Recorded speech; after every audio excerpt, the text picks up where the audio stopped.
Welcome back into another episode of George in the Jungle, presented as always by Remington Tavern. Remington Tavern can be found at 8892 Glendale Milford Road, 45140, where they have their daily happy hour from 3 to 7 p.m., $5 bourbon whiskey Wednesdays, bottle cap bonanza Thursdays from 7 to 9 p.m.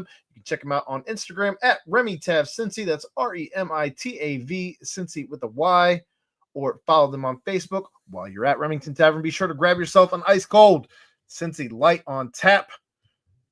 They sponsor our studios here, and it's delicious, quite honestly. George, how are you? I've had better days. I'm just sluggish today. I'll just tell you that up front. But other than that, I'm great, right? Everything's good. How about you? Fair enough. Not too bad. Making it through. Yeah, I'm just warning you. You may have to carry this show again tonight. I don't know how I feel about that, but we'll make it work. Yeah. We always are.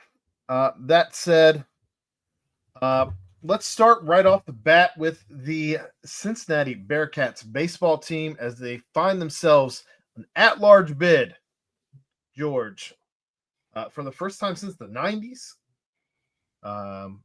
And they're making things happen. In 2019, they got in when they did they win the American tournament then? I guess they did, is what I'm thinking. In 2019. Yeah. And then first at-large bid in forever. Maybe ever. Hell, I don't know. I think they've gotten in 7 times. I feel like it was either 97 or 94. I can't recall off the top of my head. But either way, that's a long ass time. It's been too long, and it's good to see. And Cincinnati, obviously a baseball kind of hotbed.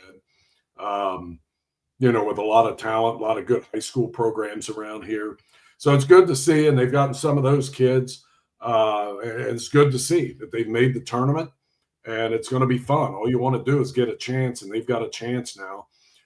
Monday was kind of funny that it came down to the next to the last site that they unveiled that they were in. So, things were getting a little antsy there. But you had to think when you saw some of those other teams get in, you felt good the Bearcats' name was going to be called, even if it was the last name called, that they were going to get in this thing. So it's great to see. And hopefully they get some people to go down to Knoxville. I don't think I'll be able to go, but I'd love to. Very drivable. And, you're guaranteed at least 2 games. Hopefully for the Bearcats, it's at least 3 games or more. Did you see ticket prices? Well, what I saw in the secondary, just a little bit ago, I saw like $35. What are you seeing? Oh, I was seeing people posting on Twitter, standing room only was up around $380, $390. Is that like a session ticket, maybe? I think that's for the full session, yeah. Yeah, okay. It probably could be. Isn't that crazy? Well, I mean, Tennessee baseball too, and and it's probably not that long of a drive for the Wake fans as well. And they've had some pretty decent success recently in baseball, and over. I mean, they've had a first or second round pick. It seems like every year for the past 8 years or whatever. The drive for Miami University is knocked on their door a couple of times here lately. Yeah, the drive for the Miami University fans isn't any longer than Cincinnati either. So you got 4 teams certainly that can make that trip to Knoxville. Yeah, it's great that they do that. They try to do that with basketball with the pods, but it doesn't always work. Like a lot of the lower seeded teams end up going wherever. But it's really cool. That is a very cool site for them to have this regional and with those teams in it. And Nashville's a good one too. Yeah, I wish I could get down there, truthfully, but getting away from these kids is not an easy task, especially for more than just a couple hours at a time. That said, I mean, goes away, by the way, just so you know.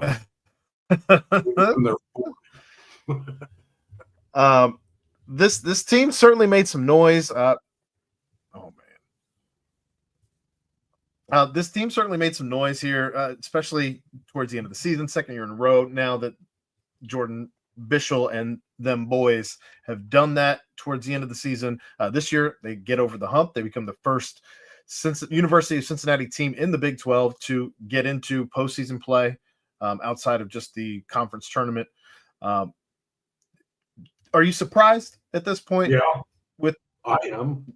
I mean, and Coach Bishel did bring in some hope because of what he's done and the way he's done it in the past. But even, I felt like this team had a chance, when they go down and play against Duke the way they did early in the season. That got everybody kind of thinking, wait, something could be going on here.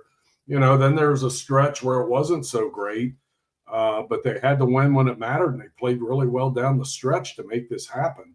But I am surprised. Based on last year's results, I did get some hope from that Duke thing, but still, you're just not sure, is it really coming that far along where they're going to get an at-large bid, especially playing in the Big 12. I know that helps your RPI, strength of schedule, all that business, but you're playing good teams, and I'm thinking, you're talking, just go right down the list, Arizona, TCU, and on it goes. All really good baseball programs for the most part. So I am surprised that it happened this year. We knew they had some talent. They definitely have some hitting talent. They've got Nathan Taylor to start. There's talent there, but I am surprised. I think if you told me going into the season they would overachieve like this, I'd take it all day, every day. It's been a fun season for them. And it gives you also, hope that it's not a plan, but it does give you a bit of an eye opener that they can compete in this conference. Yeah, Carrington Cross obviously made a name for himself, not just here in Cincinnati, but among the entirety of the conference. Jordan Bishel was talking with the media and had said that the conference as a whole can't agree on anything, but they were able to agree unanimously that Carrington Cross was a first team all conference player. Just a hell of a season for him. But I don't know. I guess the bigger surprise for me than this team making it, because truthfully, I wasn't surprised, especially when you looked at this team, the way that this team played last year down the stretch, and this year having enough guys back that they were able to get over that hump. But I think the bigger surprise for me is just the fact that baseball made it before anybody else, before women's basketball, before men's basketball, before football. Those are the things I think that I'm more surprised by. Just none of those other teams getting into any postseason play before baseball. Right. And if you go back to August, when the school year began, you would have thought, okay, basketball's got a definite legitimate chance. Maybe not so much football, but yeah, you wouldn't have thought baseball was going to be the first program out of UC to reach the NCAA postseason once they joined the Big 12. I mean, I did not see that coming, but I'm very glad that they were able to do it. Wish some other teams would have beat them to the punch, but that's okay. This is where we are, and it is some progress, not just for the baseball program, but maybe for the athletic department, that somebody stepped up and said, we can compete in this conference. It doesn't matter how far north we are playing an outdoor sport, and that should, let everyone else know there's a standard they got to meet, and they got to figure it out, and they better start figuring it out. Yes. It's obviously exciting, though, for these guys. What's that? It's the old rising tide thing. Raises all ships. Yeah. That's what the baseball program's doing.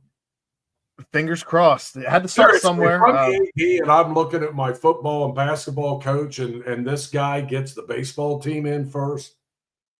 I'm like, come on, guys, let's go. Pick it up. Well, right? Yeah, I agree. Everybody's got to figure out how to do it. And I think you see, I would imagine it's not. We talked about it ad nauseum that both coaches are on at least warm seats, if not hot seats, going into this season as far as football and men's basketball are concerned. So, which one do you think's the hottest? I know I'm off track here now. Maybe I'll tell you who I think first. I No, say it's West. I say it's I think it's West. I think it's West as well. Okay.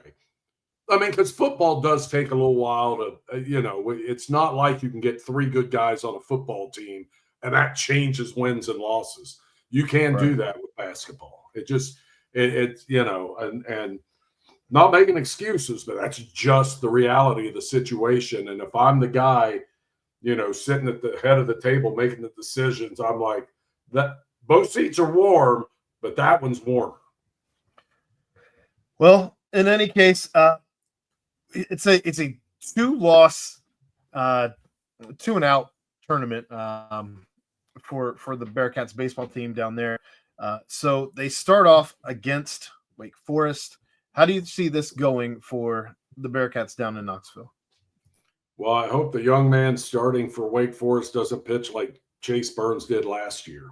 That's, I think, if you look at the numbers, and I did, and they're somewhat comparable. Wake Forest is definitely a little ahead of UC, and batting average, team on base percentage, ERA, but it's close, it's comparable, and you get in. It's baseball. You just don't know till that game is played. I mean, they play so many games. And then when it comes down to just one game, one matchup, and Wake's the 2 seed, UC's the 3. I think we're going to see a hell of a game. And I think I'm not going to predict the pitching duel, but I think it's going to be a good tight ball game. And that's kind of what UC seems to excel in. When they're getting pretty good pitching, they're tough to beat. So, I hope that's what it comes down to, and they've got a chance. They've got a chance. I think Wake finished 8th in the ACC. UC 8th in the Big 12. I think it's a great matchup, and I think it's a good matchup for UC to make a little bit of a statement here in Game 1. Yeah, I believe Wake was 29th in RPI, whereas Cincinnati was at 35.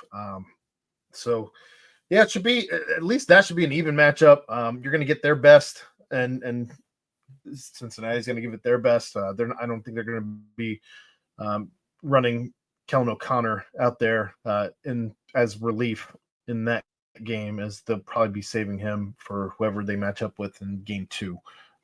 So that would be my we'll see. guess. I've really seen some people. Good luck to the coaches figuring this out.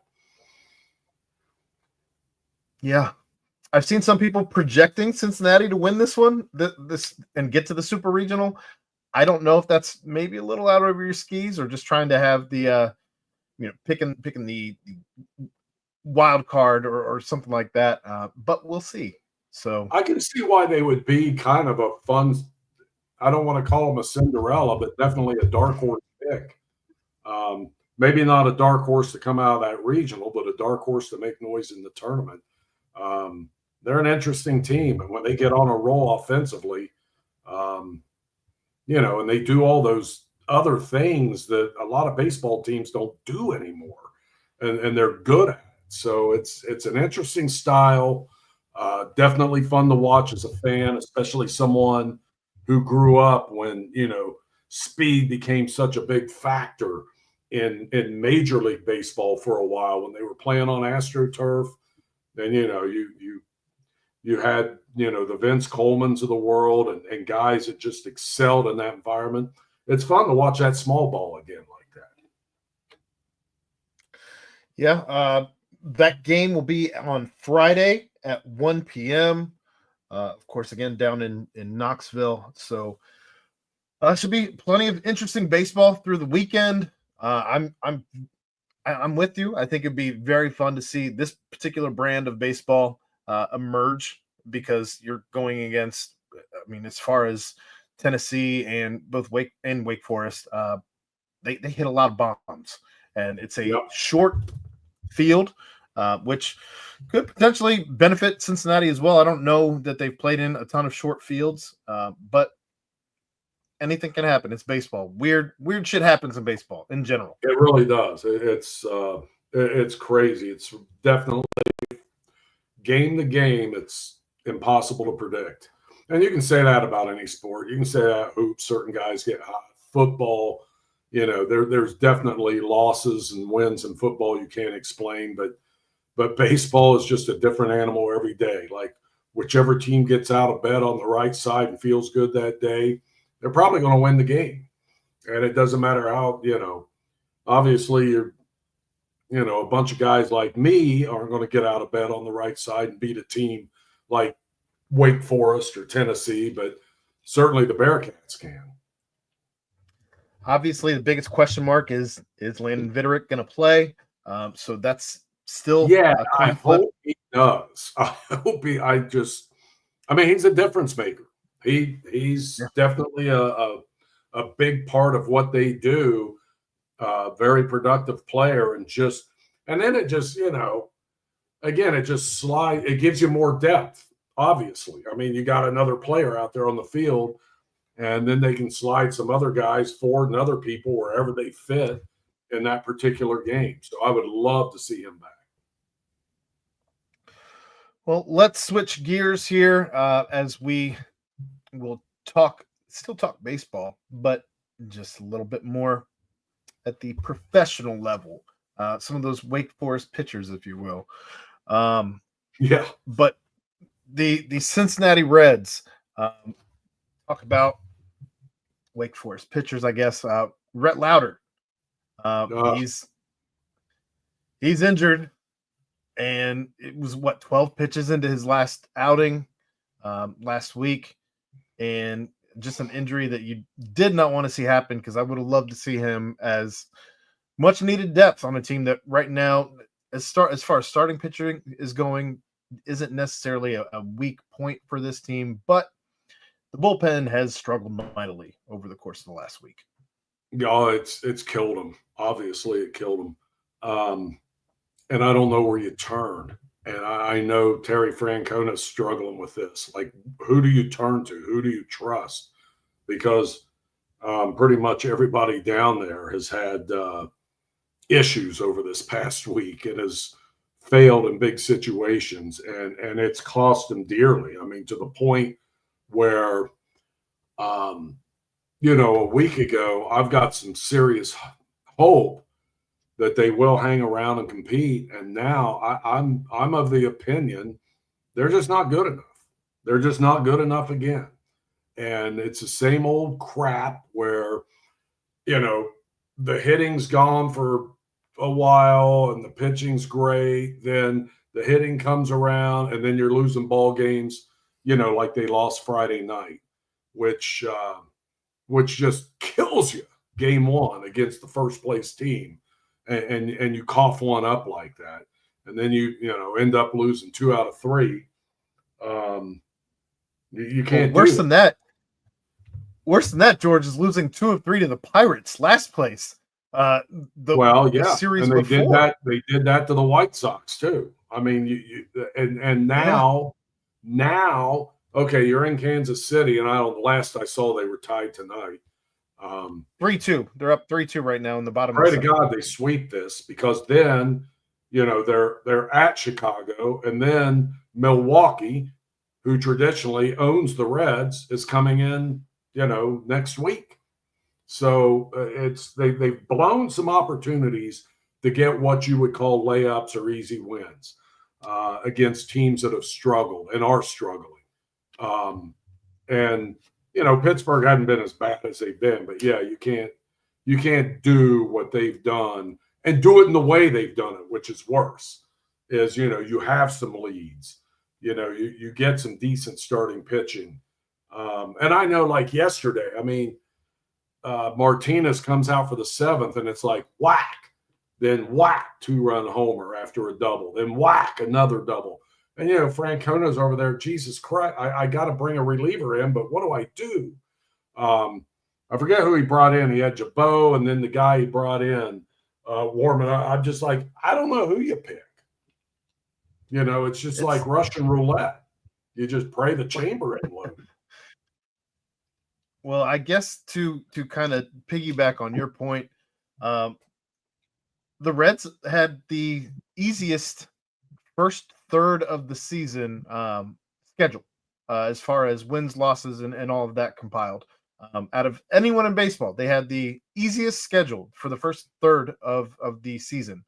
The later 2/3 of the season, they have the hardest schedule coming up. So you currently stand at 27-28 against the easiest schedule in all of baseball. And now you get to face the hardest schedule in all of baseball for the remainder of the season. That doesn't have me feeling any type of good, George. No, and that is I that's why I finally, Mr. Reds optimism, me, I'm like one of the most optimistic Reds fans, and I came to the conclusion this past they just aren't good enough, and I do not expect them to be in the mix. And so many teams are in the mix; they'll probably be somewhere where you're like, oh, they're only 6 out of a wild card. Yeah, but there's 8 teams between them and the spot. I'm not expecting much this year either, and it's a shame. It's definitely. I mean, for God's sakes, Aaron, please explain. I know what the Reds said, and I know they want versatile players, and they're signing this Hampson guy, and he's on the roster. I can't explain that one to you, George. No one can. No. Red's Twitter was the guy's like a 230 career. Okay, he can play a lot of positions. I don't know. If at the end of the day, if you're signing, if you're signing, you catch lightning in a bottle with Espinal, but he had a bit of a track record. This guy, I'm sorry. I know he had 2 hits yesterday, but come on. If you're signing a guy who was a DFA of the Marlins, it's probably not a good sign. No.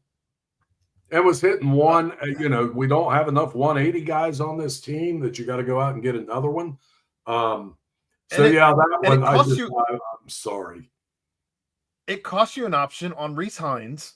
That why?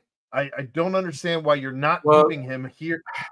Their explanation is they're handcuffed with 3 catchers. Well, you know what? Maybe you shouldn't have 3 catchers then. You're signing this guy because you have 3 catchers on the roster. That's an entirely different conversation. But I know, but it's related a little bit here. It's like that was kind of the reasoning they gave, and it's like, well, why? So you have 3 catchers. Like, isn't that the problem? Not, and I'm not, Rhys Hines wasn't tearing it up, and he should be playing somewhere to get better. I don't have a problem with that, but it's just like, I don't know. It's like, that just doesn't seem like winning baseball to me. The problem I had with Rhys Hines, though, is you had him here and you weren't playing him. Why weren't you playing him? You had him where he was hitting well, and then you gave him a day off. And for what? I'm still of the mindset that players should be physically capable, especially if they're under 30, to play 162 games physically. You should physically be able to do it. Mentally, that's a different conversation. But for them to give a guy a day off, I agree with physically either, but I'm not 20-some years old. Correct. So I don't get it. I don't understand. And you tried him out at first base to at least for they were fielding him in first base and in practice and what have you. And you have Tyler Stevenson who can play first base. I believe you've run Austin Wynns out there at first base. Yeah. So you had guys at first base. I believe Rhys Hines has some third base in his background. So I don't know why you couldn't find a place for this dude somewhere on the field. Right. And then you go out and not only I mean, I think they're picking up like $700,000 to his contract now, which, in major league salary money, that's nothing, but he was making 1.5 somehow. I don't know. I don't get the whole thing. None of it makes sense to me. I know you do need to be playing Rhys Hines. But I mean, either he's good enough for the major league roster and you find room for him, and you know you do something about this three catcher situation. I don't know. It just feels like, didn't we go through this? Was it last year or the year before? Yes, it was last year. Yeah, same thing. And you just handcuff yourself and you do stupid crap like this to make up for it. That's what I think. Austin Wynn's involved in that catcher triangle last year as well. Yeah. Him, Stevenson, and Luke Maile. Right. After Luke Maile got back from injury. So I don't understand it. I wish. I mean, if you're picking up, to your point, if you're picking up $700,000 of this Hampson's contract from Florida, you could have done that with find a reliever that you can do that with. Trade a bag of balls to somebody for a reliever and see if you can catch lightning in a bottle with a fucking reliever than with a guy who's batting .214, which, by the way, may very well be your team average at this point. So it's not helping anything. Right. I don't understand. I don't understand. It struck me as very odd, but I don't know. The Reds got some work to do upstairs in my book. I think there's right now. I'm not impressed. It is the top of the eighth. They're still up 3-2 against Kansas City. We'll see if they're able to hold on to that and get back to 500. To your point, though, where you talk about from now, I'm sitting here saying there's hope for a playoff spot. Maybe. Well, I mean, they'll sweep in Chicago. I'll just start trashing them and see if that works. If you look at it right now, they sit at 6.5 games back in the Central, tied with Milwaukee for third place, and they are 4 games back in the wild card. But to your point as well, I believe there's 7 teams ahead, or 5 teams ahead of that last spot in the wild card. Yeah. I mean, it's May. It is May. There's plenty of time. June. But I just don't see it. I don't think they're good enough. Well, the trade deadline is, truthfully, only about 6 weeks away. So you've got to figure some shit out between now and then. Are you contenders or pretenders? I got one for you. What would you – I know what Austin Hayes' agent is saying. Don't entertain the thought of signing anything with Cincinnati. But, God, would you at least start thinking that maybe we got to see what it would take to bring this guy back a year or 2 or 3? Well, I mean, I don't know how old he is. I don't remember. I think he's still in his 20s. I think 28 maybe. Yeah, I was going to say 29. I don't know how long you want to be tied to him, but yeah, I mean, he's been one of the only guys who can hit on the team. So right. And he makes a difference in that lineup. Yeah, he's 29. Or no, he'll be 29. Oh, no, he's going to be 30 in July. All right. July 5th. Well, he's one of – I don't know. I don't know what he's presence. thinking. It's just like, God, I see him getting hits and a smile on his face, and all he seems to be having a lot of fun out there. And I would think it would behoove them to just at least ask or explore. Maybe they already know. They probably do what he's thinking. But he seems like a bit of a difference maker in that lineup for them, as opposed to a lot of other people they keep running out there.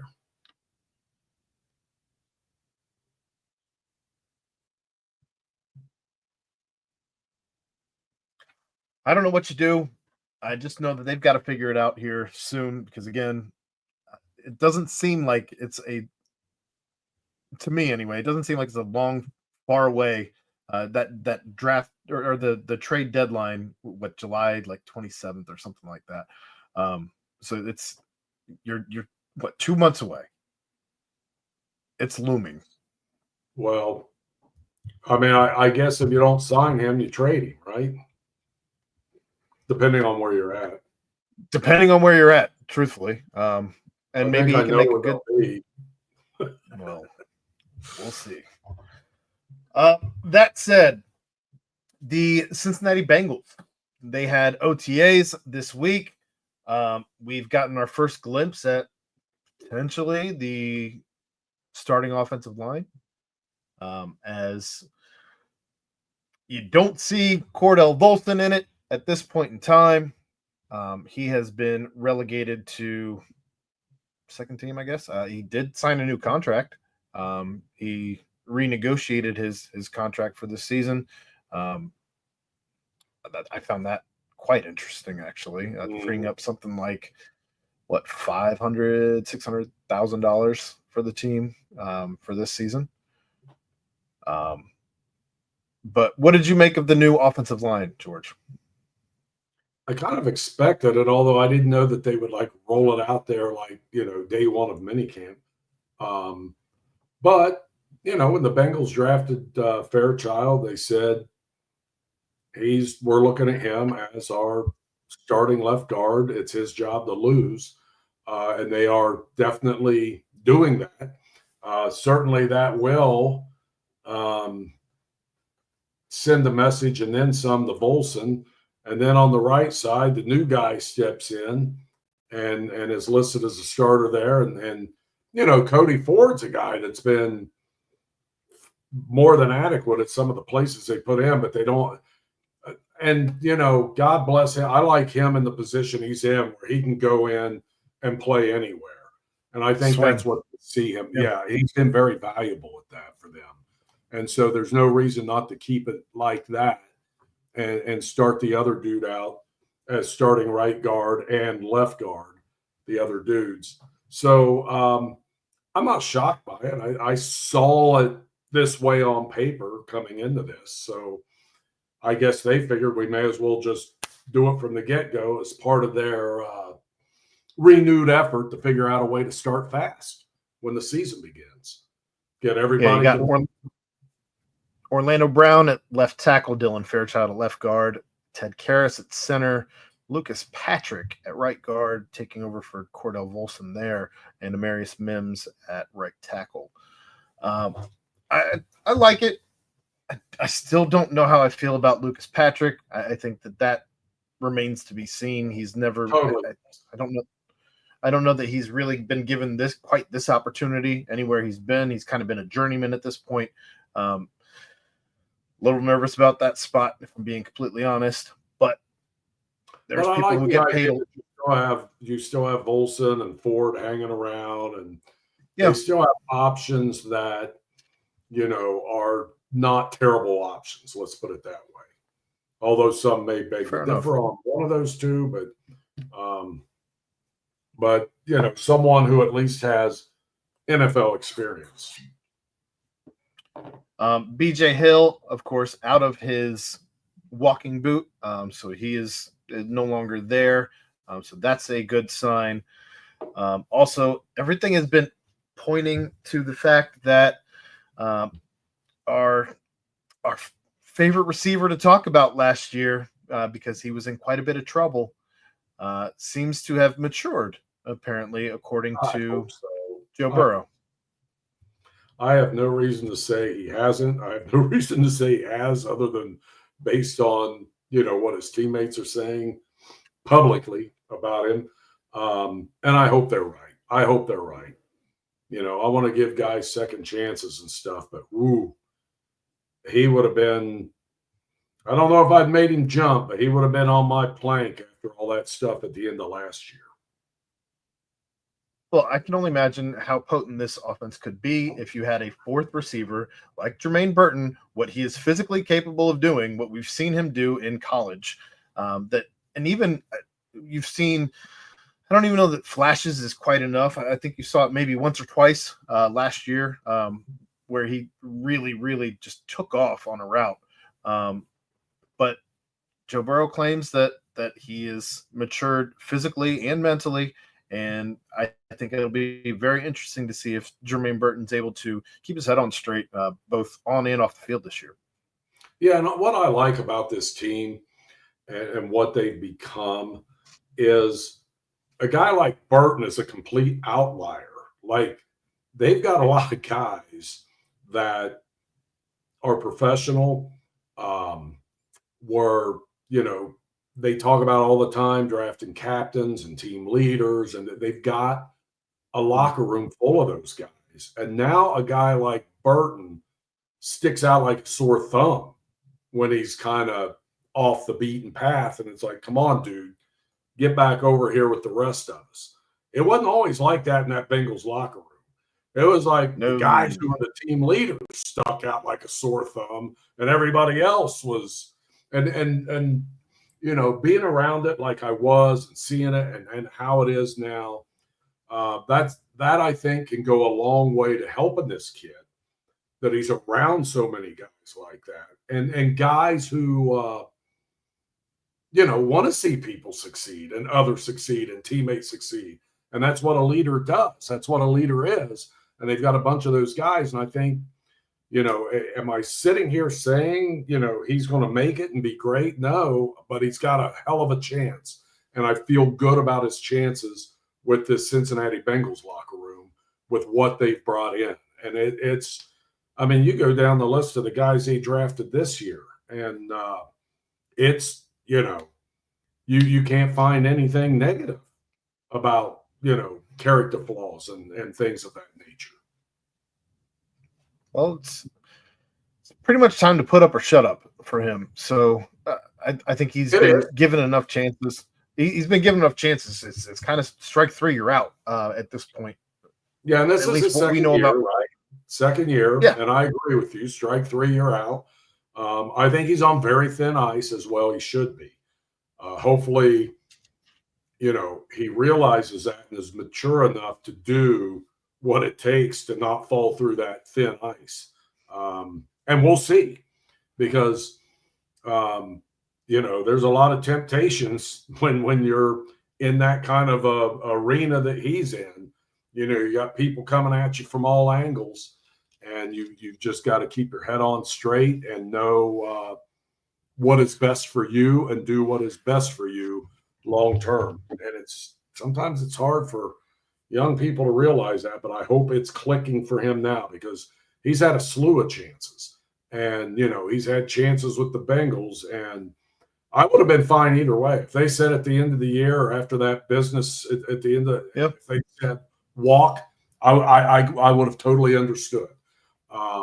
But they probably had enough teammates and guys around that said, look, we're going to try to make it work. We're going to work with him. We're going to try to make it happen. And hopefully they do, because, you know, I root for people. I want people to do well, and I hope he does well. But he's got to take advantage of this opportunity, and that's up to him. I mean, TJ Houshmandzadeh himself could have been vouching for the kid. Mm-hmm. Right. You talk about this team being full of professionals. Well, you have T. Higgins and Jamar Chase, who just both inked their new deals this offseason. Both of them staying after OTAs today to sign autographs for the kids. How about that? Look, they're two good guys. So they are. About that. And they are genuinely, I mean, T could have made a mess of things, and he didn't. And you know, Jamar could have too. But I don't think either one of them would. And that's why, you know, they're great for this locker room. And, you know, Jamar's, you know, he spoke today at length, the reporters, from what I read and understand and saw. And, you know, had some really good things to say. And it was funny. Several things stood out. The Olympic thing stood out a little bit. Yeah. Well, it's just that he is right. You don't know exactly when it's going to be, how that affects your, you know, season preparation or off-season work, all that stuff. There's a lot that you have to learn about this. But, you know, he's obviously a special guy. And it was funny when they were asking about stats and Justin Jefferson, and he's like, oh, that's for young guys, you know, where we know what it takes to be winners, and it's not all about the stats. And it's just interesting to hear some of the stuff he had to say today. And that's why I have hope for this team. I'm worried about the defense, Aaron. Everybody is worried about the defense, but I think it's their offense is set up to maybe overcome the deficiencies a lot of weeks, but we'll see. And by the way, Shamar Stewart's still not out there practicing yet, as he still holds Yeah, out and on I that don't contract. like it. And you know what? And I probably dumped on him a little more last week than I should have. Not necessarily him, more the situation, but it's just not a good look. However, if what I was about to say your boy Florio, but I know you're not big on him. If what Florio Nope. said, I know, I'm kidding. If what he said is true, you know, the Bengals have some serious culpability here. You can't expect this guy to come in and go practice on the field under different rules than other people are doing, or that the first round pick last year did. It's like, you know, he's kind of the test pilot for this. And that's probably why he's being told to do this. You know, this is all agent driven, and, you know, it's above Shamar's pay grade. Even though he's going to make a crap load of money, that is like, because agents don't ever want to set a precedent anywhere, because then another team does it, then another team, and another. And so they never want these precedents. So I'm sure he's being told, you're not getting near that practice field until this language changes. And if that is the case, I mean, the Bengals have some culpability here. That's, I guess, my whole point last week was you just hope that the Bengals kind of catch up with everybody else in so many areas. This being one of those places, if everybody else is allowing them to be completely covered by insurance under OTAs, right, just do it. Why would they put themselves out there? I don't know why you wouldn't. That was my whole point last week. You argued with me. I just didn't like the look. I didn't like the look from him. I would rather get out there. I mean, are you going to get hurt? Probably not. But I understand now. I didn't know what it was last week, but now that I know what it was, and yeah, maybe I was a little harsh there. I don't know. But I was operating on what I had to operate on, and I don't know. I would go out there and eat nails for him if they told me to, if I was a first round pick. But he's getting advice, much better advice than I would have given myself. Yeah. So they here's the other thing. Of all times to do it, right? Let's think about this. You got Jermaine Pratt on that defense, and that defense isn't great. You got Jermaine Pratt. You don't know what's going to happen. That's a starter that's going to be gone one way or the other, probably, most likely. You got Trey Hendrickson, a defensive end that we don't know what's going to happen. Is he going to play?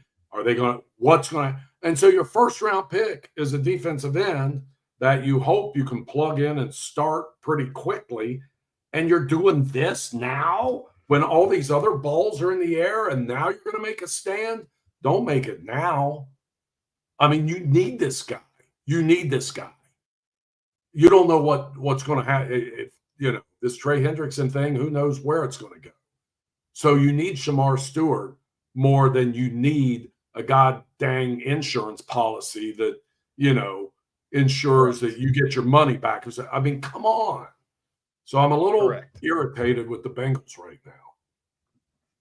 By the way, the Reds now up 6-2 at the in the bottom of the eighth. We just started the bottom of the eighth. So an Austin Hayes 3-run homer. Still up, George. No, but Ellie has 2. Oh, wow. I saw the one right before we went on. He hit another one in the 6th, and then really small balled it in the 8th. Out so much, but in any case, last topic here before we get out of here for the day. FC Cincinnati, George. Yeah. They play. Who did they play this week? They played Atlanta Sunday and lost 4-2. They scored more than 1 goal, which is what I've been critical on them. But 2 is not going to cut it when you give up 4. Yeah, that was kind of an ugly game for them. And then Nick Hagelin goes down, and you got to feel bad for the guy. That's not good. So he goes down, and they don't stop play, and the dude's down with what has turned out to be 2 broken ribs, and one of them punctured a lung. and he's laying on the field while all this is going on, and Atlanta has the advantage, and then finally they're able to go, and then it turns out this, and you think like, I know for years people have derided soccer and it's not that physical or all this. Well, Nick Haglin's broken a leg last year and now has a punctured lung, and he's laying on a field while they're still playing, and no one's helping the poor guy because they can't. And he ends up in the hospital, and he's going to get 2 surgeries. The soccer players that have done all the flopping have kind of created this, right? Like, when you're out there, you're out there just throwing yourself around on the and you can't take anything seriously. I mean, I don't know. It sounds to me like this could have even been a lot more serious, if it. Sure. I mean, it's just they gotta start thinking about this a little more. I mean, something's got to happen. I mean, I don't know. I'm almost of the opinion, and I know sometimes you get frogged or whatever, and you're down and you can't stand up. But it's almost like you give them a standing 8 count or something. You give them a count, and if they're not up at the count of 10, you got to bring the stretcher, and that dude's done for the game. No faking this BS. I mean, just get them out of the game, but help them if they got a punctured lung. Don't just let them lay there. I mean, this poor guy, he probably didn't even have the breath to say, "Hey, I'm really hurt." I mean, just probably not, honestly. That is, I could not believe it, because that when it happened, nobody knew, and then not even after we didn't know right away, and then you find out the severity of it. It's like, my God, they should have been on him with a stretcher immediately, and an oxygen mask. For God's, I mean, I just, God bless, he's okay. I mean, thank God. It's. But yeah, they got to recover. They got a home match tomorrow night against Dallas. Yep. I always expect them to recover. They're still in second place. Everything's. They are. But yeah, that was that was not a good game for them Sunday night. No, they were favored in that game against Atlanta, and obviously couldn't pull it out. They're favored in this game against Dallas. They are -150. Dallas is +380, at least according to ESPN. So we'll see how that goes. The draw is at +300. But they not only play Wednesday against Dallas, they also play Saturday against DC United. So they got 2 games in just a couple of days. More than a couple, I guess, but in 4 days. So they've really got a chance to tack some points up in that table. So we'll see what they can do. They're only 1 point now behind Philly. So you've got an opportunity to really strike. It's all right there for them. And hopefully they hit their stride later in the season than earlier anyway. But they got a lot of talent. I think they're going to be fine. Other than that, you've got anything going on in high school baseball? It should be wrapped up as we're now in graduation and all of that. Yeah, they're in the playoffs and all that. Well, this will go beyond graduation. My senior season didn't, because we got eliminated in round 1. So I lost a game on like Wednesday, and then I graduated Sunday. What do we have? 9th region tournaments underway in Northern Kentucky. And they're down to the semifinals in that, with Highlands and Dixie will meet each other, and Beechwood will meet Connor. Simon Kenton and Walton Verna still alive in the 8th region tournament. Campbell County alive in the Region 10 tournament in Ohio. They're just getting into like the 2nd and 3rd rounds in Ohio, and they're just getting games in when they can now. Campbell County was supposed to play tonight. I'm assuming they're playing right now. It was a late start. So anyway, they're in their tournaments, and they'll be going for a few more weeks, and I'll keep you updated. But, the headline in Northern Kentucky is Rio out early in that 9th region tournament, because, they had a solid season. Thought they would probably go a little further, but still a good year. All right. Well, I think that's going to wrap it up for us this week, George. Unless you got anything else. One quick complaint. Sure. We got time. I've had 2 sips out of this bottle. 2 sips. Do you see how low it is? I've had 2 sips. My wife mixed a whole bottle of Blanton's, hiding it from me over the past week or 2 because she ran out of her stuff, the cheap crap, and she uses my Blanton's to do that. So that's my beef for the week. I'm about to file for divorce, but I won't. Because I conjure in the mind a $300 golf bag. We're even. You win some, you lose some. On that note, check us out next week. Thanks to Remington Tavern. Thanks to Remington Tavern for sponsoring us. You can find them at 8892 Glendale Milford Road, 45140, where they have their daily happy hour from 3 to 7 p.m., $5 bourbon whiskey Wednesdays, bottle cap bonanza Thursdays from 7 to 9 p.m. Check them out on Instagram at RemingTavCincy or follow them on Facebook. While you're there, be sure to grab yourself an ice cold Cincy Light and help out the people who help us. But for George Vogel, I'm Aaron Smith. We'll be back here next week, 9 p.m. to discuss all of your Cincinnati sports. Thank you, Aaron.